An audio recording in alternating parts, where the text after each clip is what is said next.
السلام علیکم۔ پنجاب، بلائی سندھ، مشرقی بلوچستان اور جنوب مشرقی خیبر پختونخوا کے مختلف علاقوں میں آج بھی بعض مقامات پر ٹکڑیوں کی شکل میں دھند بننے کا عمل ہوا ہے۔ الحمدللہ آج بھی جلد دھوپ نکل آئے گی اور ہوائیں سوائے سندھ اور مغربی بلوچستان کے اکثر علاقوں میں نارمل سے ہلکی شدت کی رہیں گی، جس کے سبب دھوپ کی حدت بہتر محسوس ہوگی۔ سردی کی لہر کا آغاز ہو رہا ہے، جس کے سبب شمال تا جنوب ملک بھر میں درجہ حرارت میں 3 سے 5 ڈگری سینٹی گریڈ تک واضح کمی کا امکان ہے۔ اگلے 24 گھنٹوں کے دوران ملک کے بیشتر مقامات پر موسم خشک اور سرد، جبکہ شمالی علاقوں میں شدید سرد رہے گا۔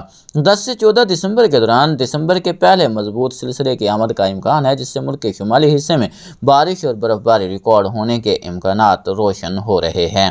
سرخ دائرے میں موجود چترال، مالم جبہ، ناران، کاغان، سوات، شانگلہ، گلگت بلتستان اور کشمیر کے بیشتر علاقوں میں سب سے زیادہ اور واضح امکانات ہیں، جبکہ پیلے دائرے میں موجود مانسہرہ، سوابی، ہری پور، مردان، مری، اسلام آباد، راولپنڈی، سیالکوٹ، نارووال، گجرات، جہلم، بھمبر، جموں، ادھمپور کے علاقوں میں 60% تک امکانات موجود ہیں۔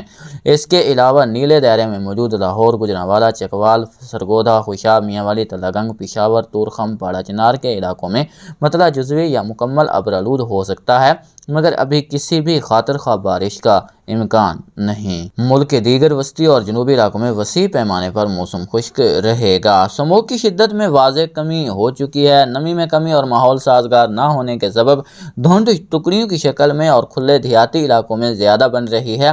وسیع پیمانے پر لمبے دورانیے کی دھند بننے کے امکانات 7-8 دسمبر سے کچھ زیادہ دکھائی دے رہے ہیں، کیونکہ اس دورانیے میں وسطی پنجاب پر ایک سرکولیشن تشکیل پانے کا امکان ہے اور دوسرے عوامل بھی سازگار رہتے دکھائی دے رہے ہیں۔ اگر ایسا ہوتا ہے تو ان علاقوں میں وسیع پیمانے پر دھند بننے کا عمل ہو سکتا ہے۔ کسان بھائی فی الحال بلا جھجک اگلے ایک ہفتے تک معمول کی سرگرمیاں جاری رکھیں۔ ایم جی او ویوز کے پلس وسط دسمبر سے فیز 8 پر پڑنے کے امکانات ابھی بھی موجود ہیں۔ اگر ایسا ہوا تو دسمبر کے دوسرے حصے میں ملک گیر سلسلے اثر انداز ہو سکتے ہیں اور بلوچستان تک کشمیر بارشوں کا سبب بن سکتے ہیں۔ جاتے جاتے سمندری طوفان می چوانگ پر بات کرتے چلیں، جو کہ شدید سمندری طوفان کی کیٹیگری میں موجود ہے اور کل یہ تقریباً جنوب مشرقی بھارت پر لینڈ فال کر سکتا ہے، اس لیے اگلے 24 گھنٹوں میں اس کی شدت مزید بڑھ سکتی ہے۔ آنے والے دنوں میں بحیرہ عرب میں ایک سرکولیشن تشکیل پانے کی امید ضرور ہے، مگر سمندری طوفان بنے یا پاکستان کو کوئی فائدہ ہو یہ امکان نہیں، کیونکہ ہمارے پاس اب زیادہ تر